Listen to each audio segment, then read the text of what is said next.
Humanity was on the verge of destruction when an evil god, Winddrake, appeared, leading a massive army of monsters. Chaos and death spread across the land as the monstrous horde charged forward, shaking the earth beneath them. Despite the overwhelming darkness, a glimmer of hope remained.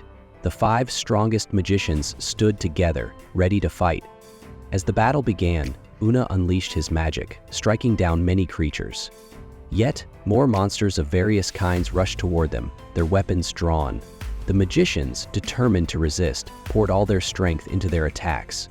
Among them, Sa stepped forward, focusing his energy on Winddrake, believing this battle would mark the end of the evil god.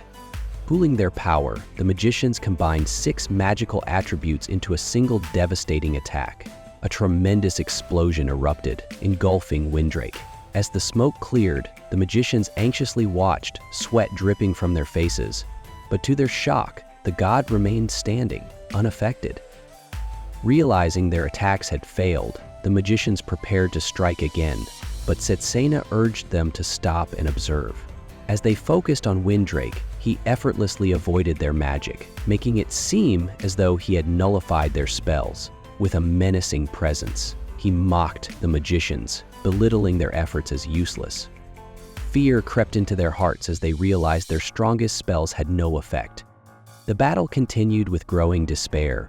One magician was struck and sent flying, while the others found themselves surrounded by countless monsters. Struggling against exhaustion, one magician called for help but was quickly captured. Another was swallowed by a monstrous creature, leaving only her legs visible. Una, horrified by the scene, desperately released more magic, trying to stop the advancing enemies. But before he could act, Winddrake appeared behind him, striking him down. Setsena fell to the ground, blood dripping from his mouth. Injured and barely able to move, he looked at the ruined city and his fallen comrades, despair filling his heart. Summoning the last of his strength, he pounded the ground in frustration.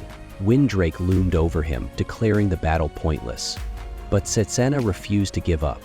With one final effort, he rose and launched a powerful attack at the god's chest. Yet, Winddrake blocked the blow with ease, crossing his arms to stop the strike. As the dust settled, the magicians stood in silence, their hope fading. The battle against the evil god seemed impossible to win. Blue blood dripped from the enraged god's forearm where the blow had landed.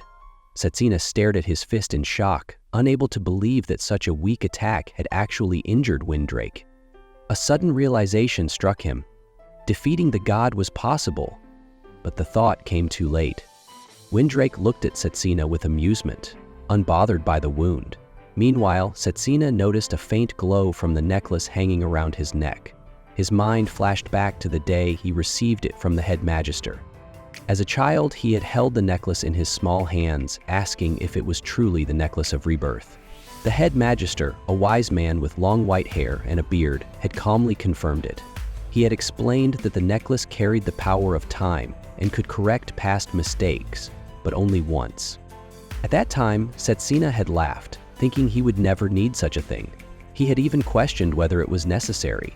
The head magister, proud of his brightest student, had simply smiled, saying that someday it would prove useful. He had placed a reassuring hand on Setsena's shoulder before ending the conversation. Now, standing in the ruins of battle, Setsena realized that moment had come. His mistake had been choosing the wrong magic at a crucial time. Gripping the necklace tightly, he felt a surge of energy. Determined to change fate, he activated its power. A bright flash engulfed him, and in an instant he found himself elsewhere.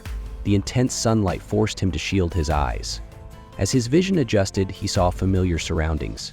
He was inside the grand halls of the Magic Academy, surrounded by students in matching uniforms. Confused, he looked around until he recognized someone. A young man sat behind him, smirking playfully before nudging his back.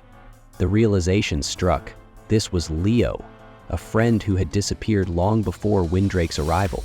Everything became clear. He had been sent 10 years into the past, back to the time when he was still a student at the academy. His heart pounded. This was his second chance. He clenched his fist, vowing that this time he would not fail. As he steadied himself, Leo reminded him of the reason they were here, the blessing ceremony. Setsuna walked forward with confidence toward the director and the senior magicians. Whispered conversations spread through the hall as students admired his talent. Some had heard rumors that he was gifted in all magical paths, a rarity in their world. A dignified man with a beard opened an ancient book, and the academy filled with swirling magical energy. Setsuna raised a hand to shield his eyes from the brilliant glow. Magic had many paths, and each required a specific technique to master. Choosing a path meant dedicating oneself to its study, much like how devotion to multiple gods was rare and difficult. The man with the book formally addressed Setsuna, indicating that it was time to choose his magical path. Normally, long-range magic would be the safest choice.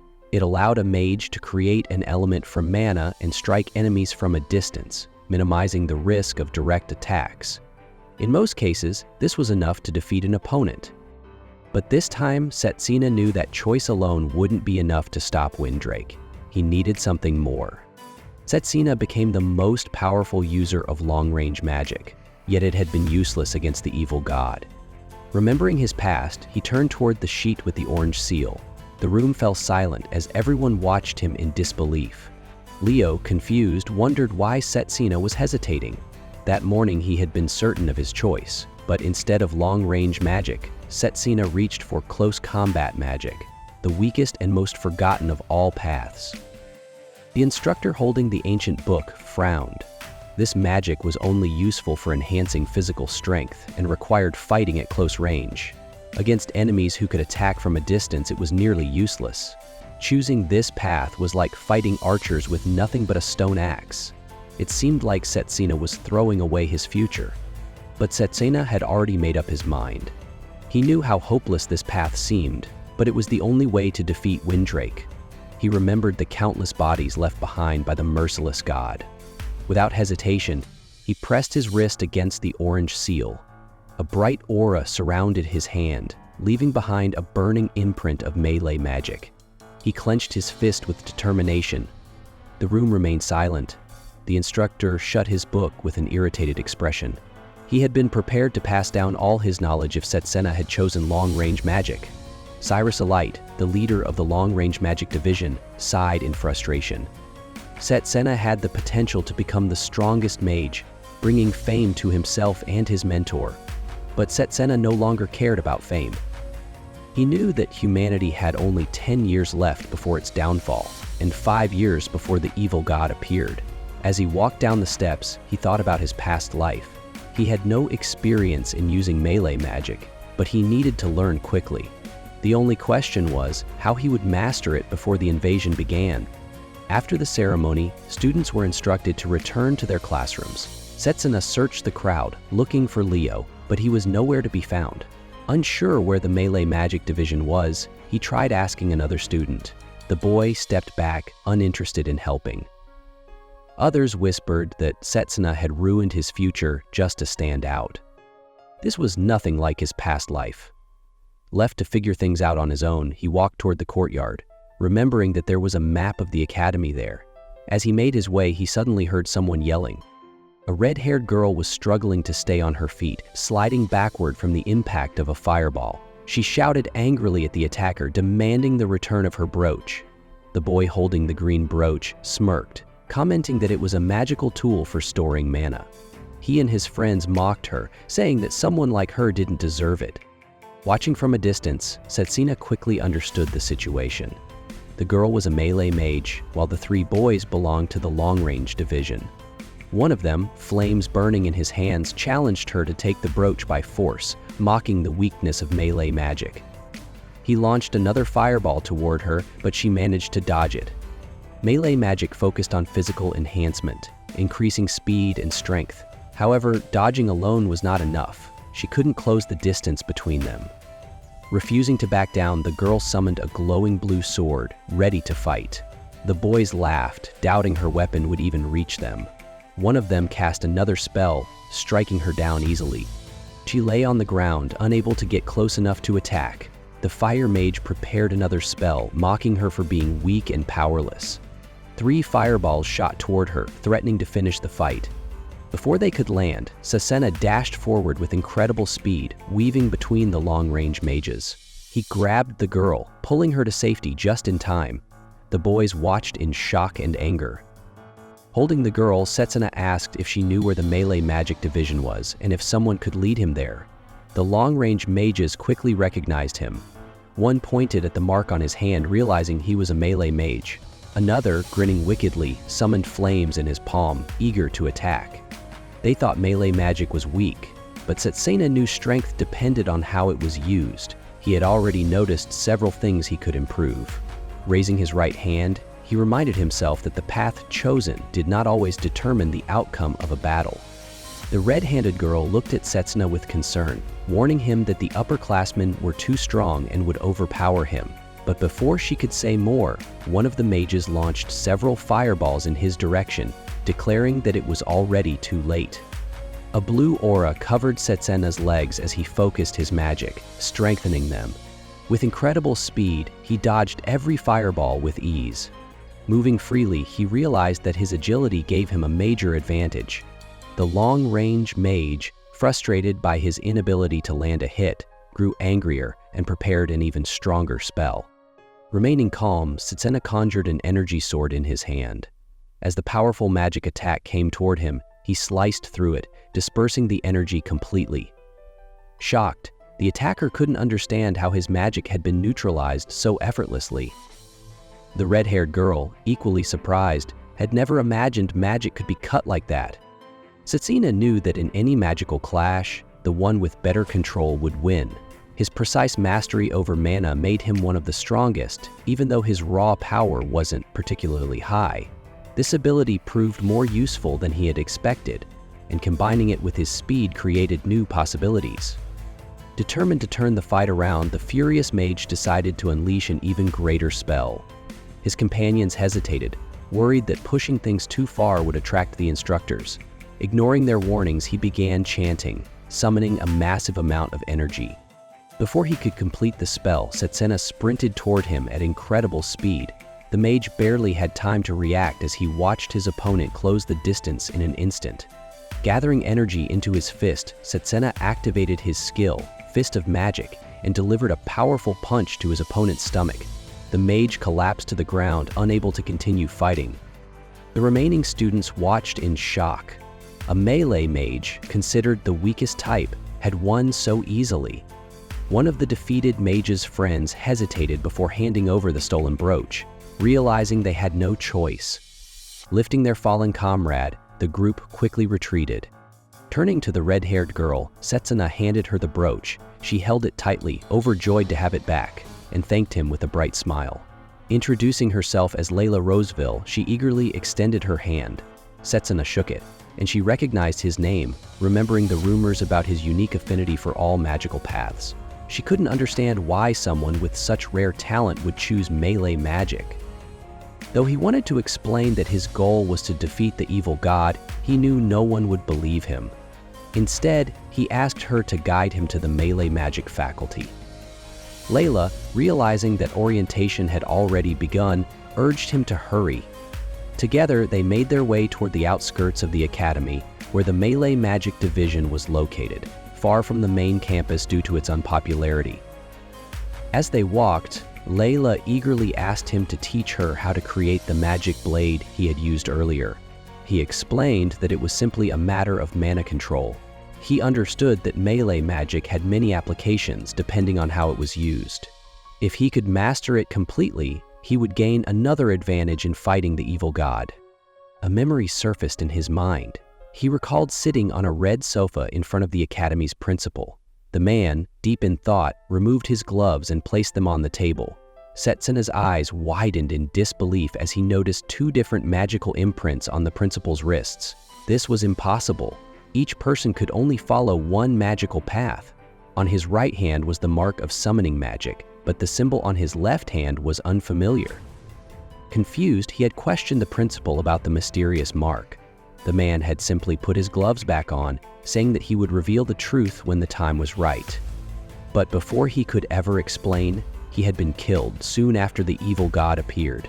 Setsuna still remembered the unease he felt upon sensing the principal's hidden power. If he could uncover that secret, he might be able to change fate. Back in the present, Layla pointed toward the academy gates, noticing something ahead. As they approached, Setsena saw a man with a displeased expression turning toward him. His teeth clenched in irritation as he scolded Setsena for wasting time instead of focusing on his studies. Layla tried to speak in his defense, but the man cut her off, uninterested in excuses. His glare fixed on Setsena as he declared that past achievements were meaningless here. Now that he had entered the melee magic faculty, he was considered worthless. Setsena removed the man's hand from his chest, questioning why someone who taught melee magic would speak so lowly of it. The professor's anger flared at the remark. Grabbing Setsena by the collar, he demanded to know how he dared to talk back. Despite the professor's hostility, Setsena remained firm in his belief that melee magic still had untapped potential. The professor, irritated by his confidence, considered putting him in his place. However, he let go and decided to test his abilities instead. He gestured toward a nearby training area where other students were gathered. A green-hailed student with glasses stood in front of a large black steel rock. Concentrating his mana, he swung his arms, releasing a burst of energy toward the rock. Despite his effort, there was no reaction. The professor explained that this was the first test to determine their ranks. Hidden inside the rock was a crystal, and their task was to extract it as quickly as possible. Turning back to the students, he warned that failure would result in punishment. Frustration filled the air as none of the students had made progress in over an hour. The green-hailed student wiped sweat from his face, leaning against the rock. No matter what they tried, the material was simply too strong. The girl beside Setsena scratched her head in frustration, unsure how she could break such a tough stone with her current magic abilities. Nearby, one of the students wiped sweat from his face, convinced that the professor's anger stemmed from being denied a promotion. Another student quickly warned him to be quiet, fearing that the professor might overhear. The professor, standing with a stern expression, motioned toward an unused stone, deciding it was time to demonstrate the true power of close combat magic. He set a strict time limit of 10 minutes, which made the students uneasy. Layla, feeling anxious, doubted that breaking the enormous black steel stone in such a short time was even possible. This one seemed much larger and denser than the others. However, the professor only grinned, unconcerned with their worries. Meanwhile, precious seconds continued to slip away. Without hesitation, Setsena placed a reassuring hand on Layla's shoulder and confidently stepped forward. The professor, gripping his watch tightly, taunted him, suggesting that an apology might earn him extra time. Setsena, remaining calm, refused, stating that he only needed 10 seconds. The professor's amusement quickly turned to irritation at such an absurd claim, while Layla worried that he was being reckless. The professor knew how strong the black steel was. Even with his experience, breaking it had taken him 30 minutes. He reminded Setsena that there would be no second chances. If he failed, there would be consequences. Still, Setsena remained undeterred, summoning blue energy around his hand. Determined to prove himself, he focused on his goal, becoming the best in the class in order to earn the principal's recognition. As he swung his magic sword, the blade connected with the stone, leaving only a small dent. The professor smirked, already convinced that Setsena's confidence had been nothing but empty talk. He began to consider what punishment would be fitting for a student who disrespected his teacher. Just then, a deep cracking sound echoed through the air. Pieces of the black steel began to break apart, scattering in different directions. The professor's expression shifted from smug satisfaction to pure disbelief. Setsena calmly held out the extracted crystal, reminding everyone that he had completed the task in exactly 10 seconds. Layla covered her mouth in shock, barely able to believe what she had just witnessed. The surrounding students murmured among themselves, struggling to understand how Setsena had managed to split such a massive boulder. Some even began to suspect that he might be stronger than the professor himself. The professor, now visibly angry, refused to accept the outcome. He insisted that there had to be some sort of trick involved. A stone of that density should have been impossible to destroy within 10 minutes, let alone 10 seconds. Pointing directly at Setsena, he demanded an explanation, certain that something was amiss. Rather than answering directly, Setsena simply questioned why a stone that supposedly took 10 minutes to break had shattered so quickly. If that were truly the case, perhaps the professor should reconsider his position and return to being a student instead. Furious, the professor clenched his fist, unable to contain his rage. Before he could react, a man with a lion tattoo on his shoulder stepped forward. Addressing the professor by name, he grabbed him by the head, questioning why he was harassing the students again. The professor, now visibly flustered, realized that the academy's head professor had arrived. The head professor stretched lazily, yawning as he complained about being disturbed from his rest. With a casual glance, he confirmed that Setsuna had not cheated. Instead, he had simply analyzed the mana flow within the stone and struck its weakest point. As he took a drag from his cigarette, he turned to the professor with a look of disdain, criticizing him for trying to act like a teacher without understanding such a basic principle. Professor Lionel called for the students' attention, preparing to demonstrate how to defend themselves using mana. Taking a firm stance, his body glowed with blue energy as he prepared to strike. He assured everyone that if Zachary had been properly trained, he wouldn't be seriously hurt. Panic filled Zachary's face as he stretched his hands forward, admitting his mistake and pleading for mercy. Without hesitation, Lionel delivered a powerful blow. Zachary attempted to block it with a magical barrier, but the force sent him crashing into a wall. Watching this unfold, Setsuna was astonished. Even after breaking through the barrier, Lionel's strength was unlike anything he had seen before. He couldn't help but wonder who this man really was. Turning to Setsuna, Lionel grinned and acknowledged his name. He gave him an approving pat on the back, impressed by his skills despite being new to close combat magic. Setsuna, however, remained serious. He was determined to prove that just because he specialized in melee magic, it didn't make him weaker than others. He intended to become the strongest by mastering its full potential. Lionel nodded in agreement, encouraging him to seek his guidance if needed. In his mind, he realized that Setsuna was another person who shared his own belief in melee magic's true power. While most students had already decided to participate in the upcoming competition, a surprising new contender had now emerged. With his hands on his hips, Lionel formally introduced himself as the head professor of the faculty. He welcomed the students but quickly got to the point.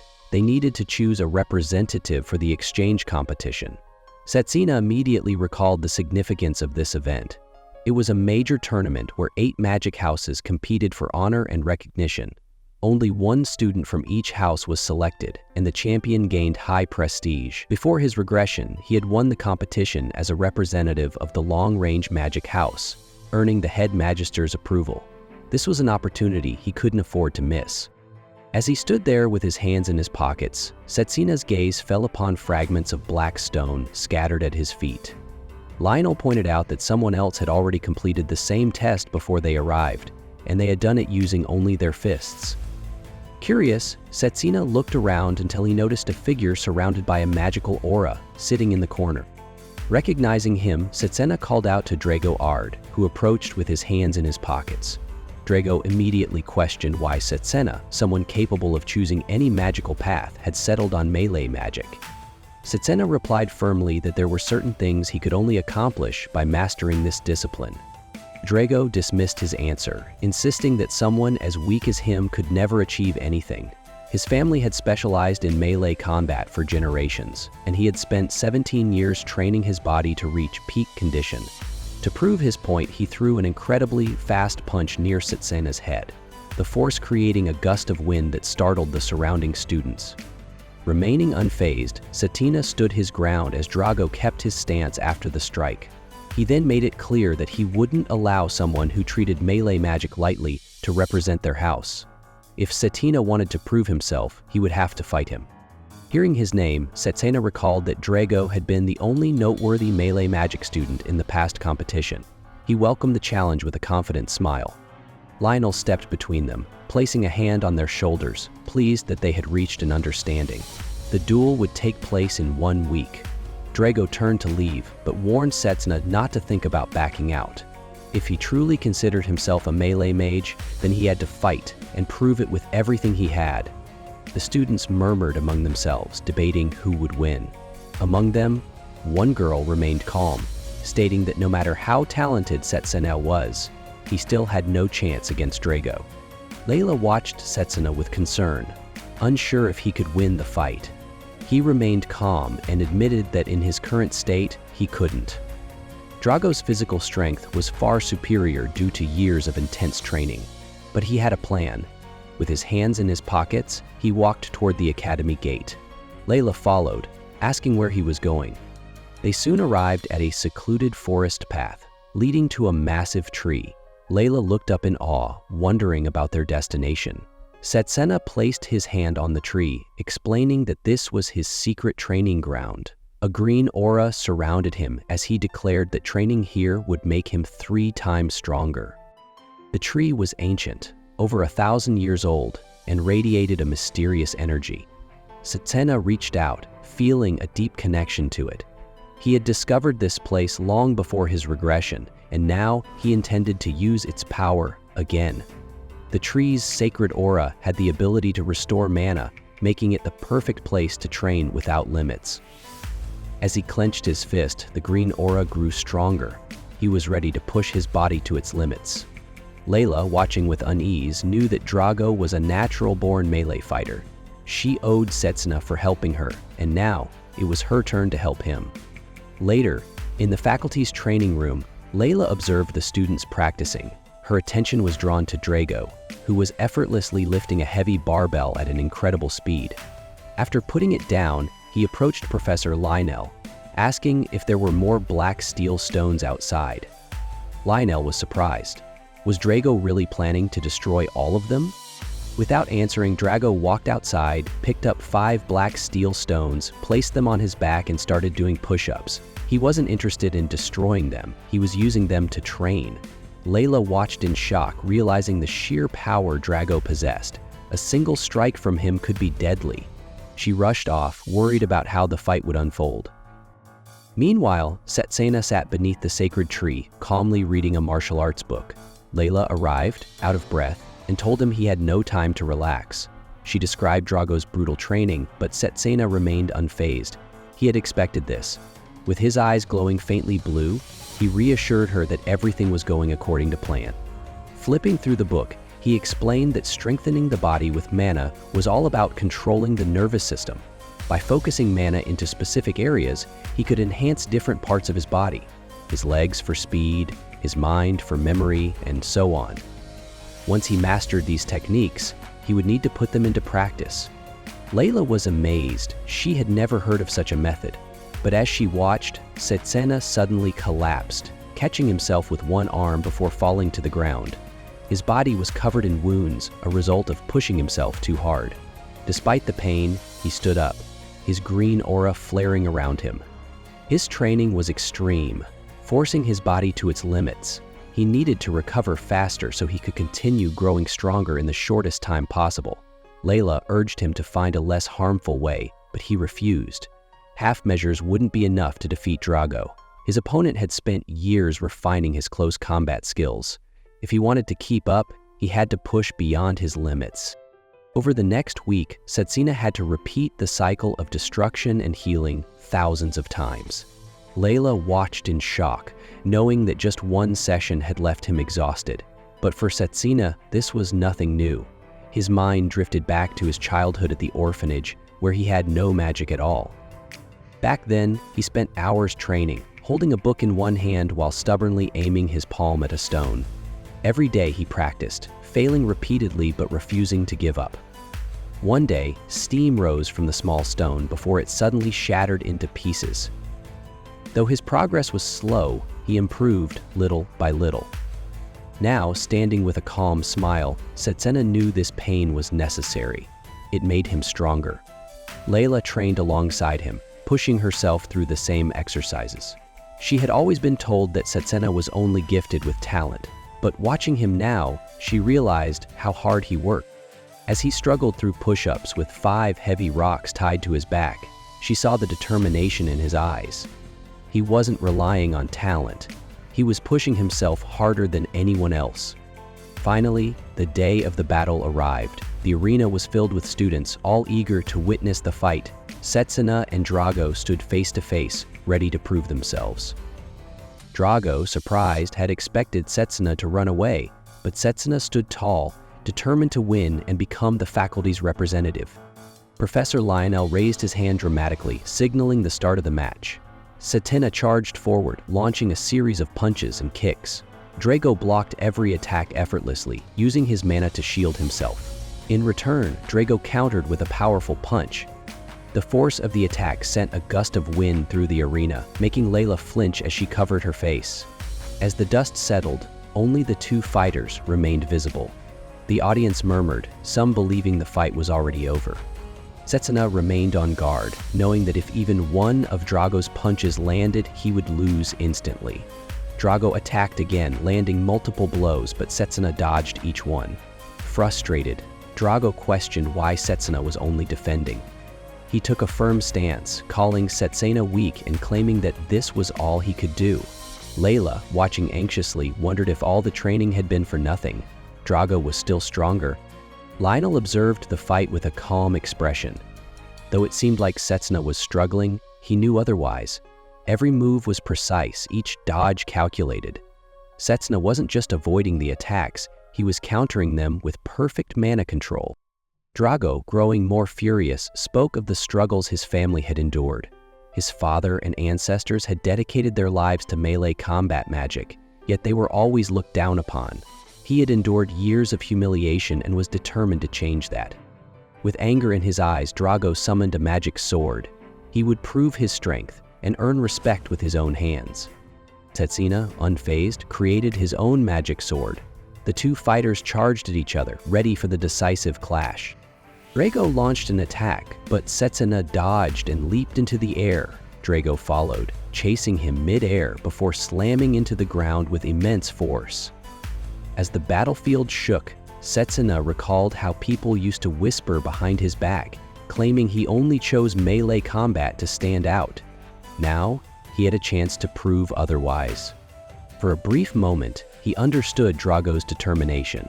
They both wanted more than what they already had. Moving quickly around Drago, Setsena activated his skill Enhanced Speed and struck with force. Drago shielded himself with his arms, successfully blocking the attack. Layla watched with anticipation, wondering if the attack had worked. Lemuel, observing from the side, smirked. Drago was undeniably strong, but Setsena's control over mana and raw potential were on a different level. He was eager to see who would win. Setsena, sweating, realized Drago's defense was too strong. He needed a new approach. Just then, Drago swung his sword with full force, pouring all his mana into one decisive strike. The impact shattered the ground, sending cracks across the battlefield. Setsena turned, realizing he had been forced into a corner. Drago smirked, knowing there was no escape now. As he tensed his muscles and let out a fierce battle cry, Layla watched nervously, unsure of what was happening. Drago charged, throwing a powerful punch, but his attack passed right through Setsena. Confused, he realized he had hit nothing but an afterimage. Above him, Setsena hovered in mid-air. He had concentrated mana into a single point long enough to leave behind an illusion of himself. With his legs bent and sword raised, he knew this was his chance to finish the fight. He lunged forward and struck Drago in the stomach, landing a direct hit. Layla gasped in shock. Lionel, calmly smoking a cigarette, noted that Setsena had used his opponent's own aggression against him. Both fighters had shown skill, but the battle had reached its end. Lionel removed his cigarette, raised his hand, and announced the result. The winner was Setsena Cromwell. The crowd reacted with mixed emotions. Some cheered, others whispered among themselves. Setsena stood firmly, looking down at Drago, who was on his knees, holding his stomach. A nearby observer questioned whether Drago would be able to stand after such an attack. Drago, wincing in pain, admitted to himself that the strike had felt like more than just a simple blow. Setsena had altered the structure of his blade to avoid inflicting a fatal wound. Extending his hand to Drago, Setsena offered him help. Drago, still kneeling, had only one question. What was Setsena fighting for? After a moment of thought, Setsena answered. He fought so he would never lose, and so that no one could take anything from him. He would become stronger than anyone else. Drago smiled, accepting his defeat. He had underestimated Setsena, who had truly earned his victory. As Setsuna observed him, he realized that Drago's strength could be useful in future battles, especially in the fight against the evil god. Lionel stepped forward, addressing Setsuna. He had noticed that, despite his victory, Setsuna had struggled in pure close combat. With a satisfied expression, he raised Setsuna's hand and declared him their official representative. Later, standing before the towering white gates, Lionel informed Setsuna that it was time for the representatives of each faculty to meet before the competition. He reminded him to act appropriately, though he doubted it himself.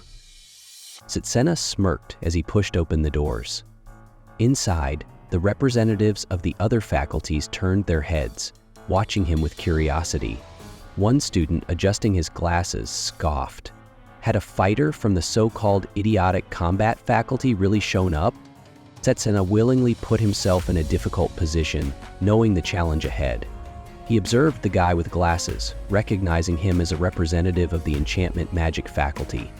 The guy approached with arrogance, testing Setsuna's patience. He stepped on Setsuna's foot and poked his chest, boldly declaring himself as his first opponent.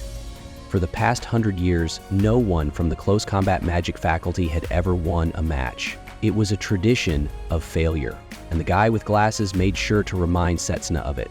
He mocked their faculty, calling them muscle-headed fools who did nothing but train at the edge of the academy. However, before he could continue, something unexpected happened. Setsuna, remaining calm, stepped on his foot in return. He pointed out that people from the enchantment magic faculty seemed to have a strange way of greeting others. His words carried a sharp edge, but his expression remained steady. The guy glared at him in anger, calling him foolish. Setsuna, unfazed, made it clear that he didn't care about past defeats. This year, things would be different. The close combat magic faculty would win. The guy with glasses jumped back, frustrated, insisting that such a claim was ridiculous. Before the situation escalated further, the principal appeared. He acknowledged the students' passion, but reminded them that the real battle had yet to begin. Only during the competition would the true winner be determined. The students stood up, their expression shifting to excitement. Setsuna recognized this moment.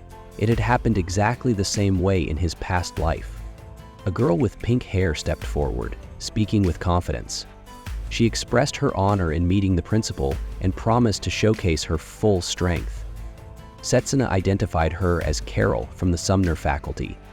She was as friendly as he remembered, but he knew from experience that she was a fierce opponent. Their last battle had been intense, and he had barely won. This time, he needed to stay prepared. The principal addressed the group, congratulating them on being chosen as faculty representatives. He was pleased that 8 talented students had gathered for this event. With a thoughtful expression, he explained the format of the competition. It would be a series of one-on-one battles with opponents chosen randomly. The first match would be between close combat magic and enchantment magic. The second would feature healing magic against long-range magic. The third battle would see formation magic face summoning magic. The final match would be between special magic and alchemy magic. This event would serve as a practical lesson, allowing each department to demonstrate the power of their magic. The competition would begin in 10 days. Until then, students had to decide whether to focus on learning new magic or resting to conserve their strength. The principal was eager to see their determination. The students accepted his words with enthusiasm and showed their respect. Setsuna saw this as an opportunity. The principal was someone he couldn't normally speak to freely, but now was his chance. He called out to the departing principal, who stopped and acknowledged him. Introducing himself, Setsuna made a bold request. If he won the competition, he wanted the principal to teach him his magic. The principal hesitated, questioning why a close combat fighter would want to learn summoning magic. Before he could finish, Setsuna clarified that he was referring to a different type of magic. The principal's expression darkened. His arms became engulfed in a fiery aura as he demanded to know how Setsuna had learned of this secret. The sheer power of his mana was overwhelming, but Setsuna remained firm. This magic was his only hope in the battle against the evil god. He knew he would never get another chance like this.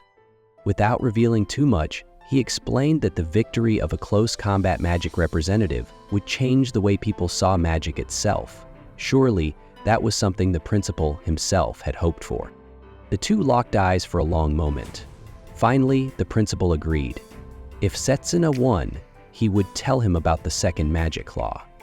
Setsuna placed his hand on his chest and bowed in gratitude. The principal warned him not to assume it would be easy. Setsuna, filled with confidence, assured him that he would succeed. The principal turned away with a small smile, satisfied with his determination. Later, Setsuna sat on a bench, eating a bun. After 10 long years, it felt good to experience school life again. He silently thanked Layla for recommending the snack. As he took a bite, he reminded himself that he had only 10 days to prepare. He needed to use this time wisely. Suddenly, a large fist came at him. Reacting quickly, he activated his aura, blocking the attack. Jumping back, he found himself face to face with a stone golem. The enchantment magic student adjusted his glasses, frustrated that his attack had been blocked. Setsuna dusted off his shoulder and questioned what magic had been used on the golem. The student clenched his fists, furious. He wasn't willing to wait for the competition. He wanted to settle things now. 4 more battle golems appeared behind him, standing ready for combat. Realizing that this fight could cause problems, the enchantment magic students hesitated. If others found out he was attacking Setsuna outside the competition, it would damage his reputation. With a wave of his hand, he dismissed the golems and walked away, warning Setsuna to be prepared for their official match. Setsuna observed him carefully. Controlling such a large number of golems required immense skill. His opponent was truly talented. However, his attention was soon drawn to his fallen bun on the ground. He sighed, disappointed. It was a shame to waste such a delicious treat. The next day, Lionel gathered the students. Smoking a cigarette, he announced that training would begin immediately. To start, they would analyze the fight between Drago and Setsuna. Looking at both of them, he asked if they understood their weaknesses. Both nodded in agreement. Lionel turned to Drago first, asking for his thoughts. Drago admitted that he had lost control of both his mana and his emotions. Una acknowledged that he lacked raw strength and often lost to Drago in direct clashes. Lionel encouraged him, explaining that recognizing weaknesses was the first step toward improvement. He decided to put them both through a training match to sharpen their skills. Layla, curious, asked if this would be useful for the competition. Lionel assured her that it would, assigning Una an opponent similar to Noel from the enchantment magic faculty. Since Noel could create multiple golems for attack and defense, Lionel designed the training match accordingly. Drago was instructed to act as several golems, attacking from different angles, while Una had to block and counter each strike. Drago, eager to prove himself, prepared his stance and charged forward. Una stood still, appearing calm and focused. As Drago approached at high speed, he swung his fist for a powerful strike. Una reacted swiftly, tilting his body just enough to dodge the attack. Drago, unfazed, immediately followed up with another punch. Una prepared to block, feeling confident. However, he noticed something strange. Drago was smiling. Realizing too late that something was off, he barely managed to stop a surprise attack from the opposite hand. Sweat formed on Una's forehead as he questioned whether his reflexes were too slow. Lionel observed from the side, noting that Drago had a good balance of speed and strength. He moved quickly, shifting his weight efficiently while closing the distance. Drago threw another punch, but Una dodged at the last moment. Predicting the next attack, Una expected a left hook but saw something unusual. Instead of the expected move, Drago feinted, aiming for a different strike. Lionel, pleased with Una's quick thinking, acknowledged that he had made the right decision. He advised him to dodge and counterattack. Taking the advice to heart, Una focused his energy into his legs and repositioned himself. As Drago swung again, Una swiftly avoided the hit and prepared his own attack. After an intense exchange, both fighters eventually found themselves lying on the ground, exhausted. Drago admitted it was a good fight. Lionel brought them water, satisfied with their progress. He assured them that at this rate, Una would soon be able to fight multiple golems at once. While drinking from his bottle, Una reflected on his performance. He realized that no matter how much he trained, it would mean nothing if he neglected his defense. Lionel, watching him closely, admired how quickly he learned.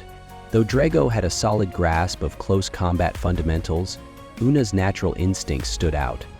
Days later, the long-awaited competition began. The Elridge Academy of Magic hosted its 781st faculty tournament, drawing in a large audience. The organizers stood before the crowd, introducing the event and questioning which of the 8 chosen representatives would emerge victorious. Una and Noel stepped into the arena, locking eyes. The organizer presented a betting table, inviting the spectators to place wagers. Close combat magic was so unpopular that betting against it seemed like an obvious choice. However, a student in the crowd loudly placed his bet on Una, surprising the others. They turned to see that it was Akthar from the long-range magic department. He seemed relaxed despite knowing that he might face the winner of this match later on.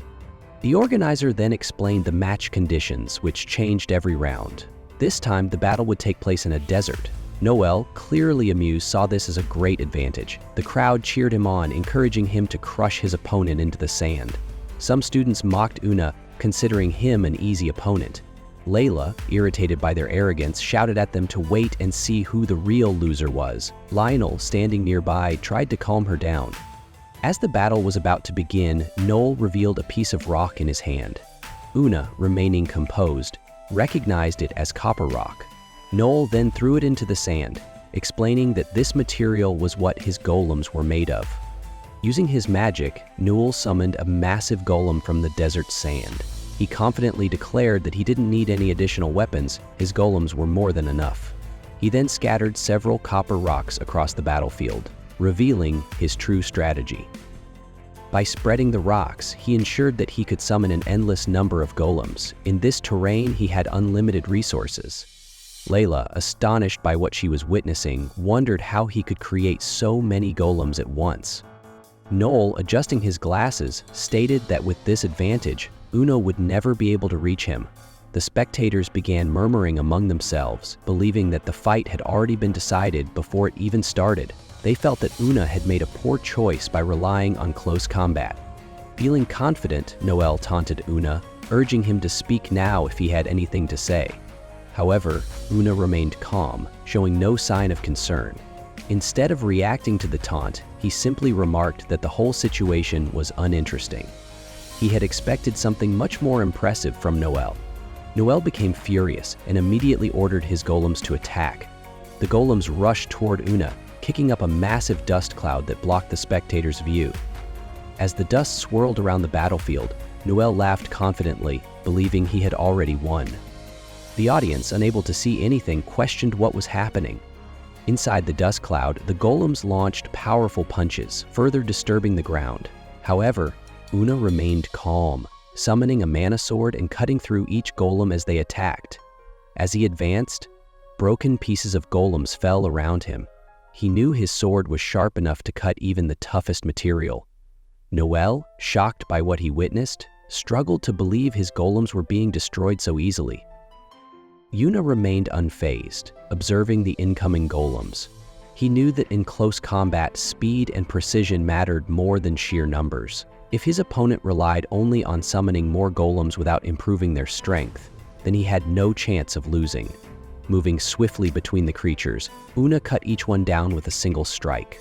Finally, he leaped onto the last golem and drove his sword straight into its head, ending the battle. Noel, frustrated by the sudden shift in the fight, reached into his bag to retrieve more summoning stones. However, before he could react, Una had already closed the distance between them. In an instant, Una swung his fist, landing a powerful punch. The impact sent Noel flying backward, knocking his glasses off in the process. He hit the ground hard, sliding a few meters before coming to a stop. The audience, still unable to see through the dust cloud, was left confused. They eagerly waited for the dust to settle, unsure of the outcome. The organizer, watching closely, announced that the dust was beginning to clear. As visibility improved, the result of the fight became clear. Una had won. The organizer, momentarily stunned, confirmed his victory. Layla cheered with excitement, thrilled that Una had managed to win the battle. The spectators, still in disbelief, questioned how the close combat faculty could have achieved victory. It had been years since they had seen such a feat. Some speculated that Noelle simply ran out of energy, while others tried to downplay Una's win by calling it luck. One observer, deep in thought, analyzed the situation carefully. He suspected that summoning too many golems had exhausted Noelle, making him vulnerable. However, another experienced spectator disagreed, believing that Una's win was due to skill rather than luck. He became increasingly interested in Una's abilities, deciding that it was worth keeping an eye on him. The organizer then announced the start of the next battle. Layla, still excited from Una's match, gestured toward an empty seat and suggested that he watch the upcoming fight. Una, smiling, took the seat beside her, hoping to learn something useful from the next battle. His attention turned to Carol, a summoner, who was currently dominating the fight. Carol sat atop a massive summon beast that unleashed powerful magical blasts toward her opponent. The formation mage she was facing struggled to close the distance, but continued moving with incredible agility, dodging every attack. Watching closely, Una rested his chin on his hand, impressed by the formation mage's movements. He wondered if he could adapt some of those techniques for himself. Layla, observing alongside him, acknowledged that other forms of magic had their strengths. However, she remained committed to becoming stronger in close combat magic. Curious, Una asked why she had chosen this particular path when there were so many other magical disciplines available. Layla reflected on her past and shared her story. As a child, she had been playing in the forest with her younger brother when a wild bear suddenly attacked them. Just when she thought they were doomed, a melee mage appeared and saved them. That moment left a lasting impression on her, inspiring her to train in close combat magic so that she could one day protect others in the same way. Returning to the present, Layla wondered if her reason for choosing melee magic was childish. Una, however, reassured her that, as long as she followed her heart, she would continue to grow stronger. Feeling more confident, Layla smiled, appreciating his words. As they talked, they were interrupted by the arrival of Leo, a strong fighter from the long-range magic department. He had been watching Una's battle and was impressed by his skills. With a friendly demeanor, he acknowledged Una's strength and expressed his interest in seeing how he would fare in future fights. Leo then turned his attention to Layla, casually making a teasing remark. He made a small hand gesture while looking at Una, who simply observed with a neutral expression, unsure of what it meant. Layla's face turned red as she awkwardly denied any romantic connection, insisting that they were just friends. Embarrassed, she quickly walked away, saying she would leave them alone. Una turned back to Leo, surprised that he had not been chosen as the representative for his department. He had expected Leo to face Akthar, but somehow, Akthar had won instead. Lowering his head, Leo admitted that Akthar had used deceitful tactics to claim the spot. He warned Una to be cautious, as Akthar would do anything to secure a victory. Una's expression grew serious. If Akthar was truly someone who relied on tricks rather than skill, he would have to be extra careful during their fight. Meanwhile, in another part of the academy, a group of children chatted excitedly. Not far from them, Akthar opened a chest, examining its contents with a pleased smile. Shortly after, the organizer announced the start of the first match of the second round. The battle would be between the long-range and close combat departments, and the terrain was particularly dangerous. One wrong step could lead to immediate elimination. Drago and Professor Leono sat in the stands looking tense. Drago commented on how difficult it would be for a close-range fighter to even approach their opponent in such a setting. Leono agreed, noting that the battlefield strongly favored the long-range department. Akthar stood at the edge of the arena, studying the terrain. He wasn't concerned. The head of the long-range department had chosen an ideal setting for their representative, making victory almost certain. Nearby, Cyrus stood confidently with his hands on his belt, declaring that this was the perfect opportunity to teach Una a lesson. He intended to make Una regret ever choosing close combat magic. Akthar, eager for the match to begin, simply waited. The organizer, holding the microphone, announced that the fight should have already started. However, Una was nowhere to be seen. Growing concerned, the organizer called for him to enter the arena, warning that if he failed to show up within 5 minutes, he would be disqualified.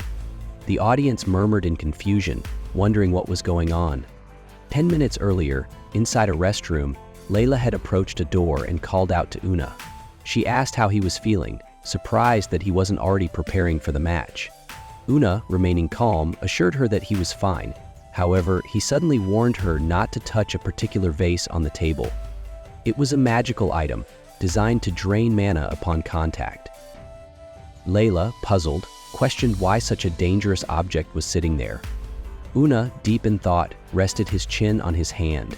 He explained that it was a trap, one of many that had been set for him. This was already the 7th one he had encountered. Setsuna was cautious, wondering if everything was truly fine.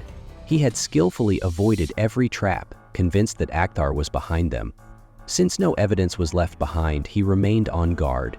Suddenly, a loud noise from the door grabbed their attention. 3 small children entered the room. One of the children, a girl standing in the middle, carried a bouquet. She stepped forward and held it out for Setsuna. Layla bent down to examine it, curious if it was from them. A child pointed toward the corridor, explaining that a man had asked them to deliver it. Layla hesitated, considering that if it was from Setsuna's admirer, he would have given it himself. The child, smiling, added that the man was too embarrassed.